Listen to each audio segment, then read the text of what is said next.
Hello friends, F ഗുരു മലയാളത്തിന്റെ പുതിയ ഒരു വീഡിയോയിലേക്ക് എല്ലാവർക്കും സ്വാഗതം. ഇനി സമ്പാദിക്കാം SIP വഴി. നമ്മുടെ ഭാവി സുരക്ഷിതമാക്കാൻ നിക്ഷേപം അത്യാവശ്യമാണ്. പക്ഷേ പലർക്കും നിക്ഷേപം എന്ന വാക്ക് കേൾക്കുമ്പോൾ തോന്നുന്നത് വലിയ തുക ഒറ്റയടിക്കിടണം എന്നാണ്. എന്നാൽ നിക്ഷേപത്തിലെ ഏറ്റവും മികച്ച രഹസ്യം നിങ്ങളുടെ സമ്പത്ത് പതുക്കെ പക്ഷേ ഉറപ്പായി വളർത്താൻ സഹായിക്കുന്ന ഒരു മാന്ത്രിക തൊട്ടിൽ പോലെയാണ്. അതാണ് സിസ്റ്റമാറ്റിക് ഇൻവെസ്റ്റ്മെന്റ് പ്ലാൻ, SIP.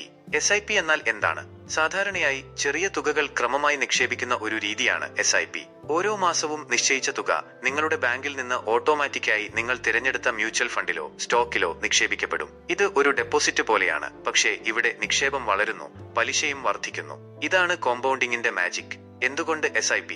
അച്ചടക്കം. ഓരോ മാസവും നിശ്ചിത തുക മാറ്റിവെക്കുന്നത് ജീവിതത്തിൽ അച്ചടക്കം വളർത്തുന്നു. മാർക്കറ്റ് ഏറ്റക്കുറച്ചിലുകളെ നേരിടൽ. മാർക്കറ്റ് താഴുമ്പോൾ കൂടുതൽ യൂണിറ്റുകൾ വാങ്ങാനും ഉയരുമ്പോൾ കുറച്ച് യൂണിറ്റുകൾ വാങ്ങാനും സാധിക്കും. ഇതിനെ കോസ്റ്റ് ആവറേജിംഗ് എന്ന് പറയുന്നു. സൗകര്യം. ബാങ്കിൽ സ്റ്റാൻഡിംഗ് ഇൻസ്ട്രക്ഷൻ നൽകിയാൽ ഓട്ടോമാറ്റിക്കായി നിക്ഷേപം നടക്കും. വൈവിധ്യവൽക്കരണം. മൾട്ടിപ്പിൾ SIPകൾ വഴി നിരവധി ഫണ്ടുകളിൽ നിക്ഷേപിക്കാം. ഇത് നിങ്ങളുടെ പണം സുരക്ഷിതമാക്കുന്നു. SIPയുടെ വിവിധ തരങ്ങൾ അഥവാ types of SIP. Regular SIP ഏറ്റവും സാധാരണമായത്. ഓരോ മാസവും ഒരു നിശ്ചിത തുക നിക്ഷേപിക്കുന്നു. ഗുണങ്ങൾ.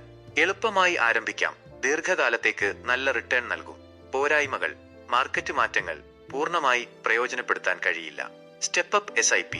ഓരോ വർഷവും നിക്ഷേപ തുക ഒരു നിശ്ചിത ശതമാനം വർദ്ധിക്കും. ഉദാഹരണം, ആദ്യ വർഷം 5000 രൂപ, രണ്ടാം വർഷം 5500 രൂപ, മൂന്നാം വർഷം 6050 രൂപ എന്നിങ്ങനെ. ഗുണങ്ങൾ. ക്രമമായി നിക്ഷേപം വർദ്ധിപ്പിക്കുന്നത് ലക്ഷ്യങ്ങൾ കൈവരിക്കാൻ സഹായിക്കും. പോരായ്മകൾ. ആദ്യ വർഷങ്ങളിൽ ബജറ്റ് ഒരു പ്രശ്നമായി തോന്നിയേക്കാം. Flexi SIP. മാർക്കറ്റ് അനുസരിച്ച് നിക്ഷേപ തുക മാറ്റാം. മാർക്കറ്റ് താഴുമ്പോൾ കൂടുതൽ, ഉയരുമ്പോൾ കുറവ് എന്നിങ്ങനെ. ഗുണങ്ങൾ. മാർക്കറ്റ് അവസ്ഥയനുസരിച്ച് നിക്ഷേപം ക്രമീകരിക്കാം. പോരായ്മകൾ. ഇതിന് കൂടുതൽ സമയവും ശ്രദ്ധയും ആവശ്യമാണ്. Trigger SIP.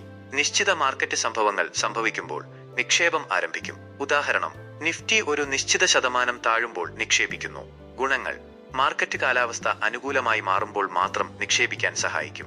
പോരായ്മകൾ. അവസരങ്ങൾ നഷ്ടപ്പെടാനുള്ള സാധ്യത ഏറെയാണ്. Perpetual SIP. നിങ്ങൾ നിർത്തുന്നതുവരെ തുടരും. ദീർഘകാല നിക്ഷേപങ്ങൾക്ക് അനുയോജ്യം. ഗുണങ്ങൾ. ദീർഘകാല ലക്ഷ്യങ്ങൾക്കുള്ള മികച്ച ഓപ്ഷൻ. പോരായ്മകൾ. മാർക്കറ്റ് അസ്ഥിരതയുള്ള സമയത്ത് നിക്ഷേപം നിർത്താൻ കഴിയാത്തത് ഒരു പോരായ്മയാണ്. ഇൻഷുറൻസോട് കൂടിയ SIP. നിക്ഷേപത്തിനൊപ്പം ലൈഫ് ഇൻഷുറൻസ് കവറേജ് ലഭിക്കും. ഗുണങ്ങൾ.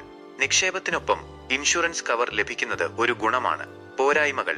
പലപ്പോഴും പോളിസി നമുക്ക് അനുയോജ്യമായ തരത്തിലായിരിക്കണമെന്നില്ല. Multi SIP. ഒന്നിലധികം ഫണ്ടുകളിൽ ഒരേ സമയം നിക്ഷേപിക്കാം. ഗുണങ്ങൾ. പോർട്ട്ഫോളിയോ വൈവിധ്യവൽക്കരിക്കാൻ സഹായിക്കും. പോരായ്മകൾ. ഇതിന് കൂടുതൽ സമയവും ശ്രദ്ധയും ആവശ്യമാണ്.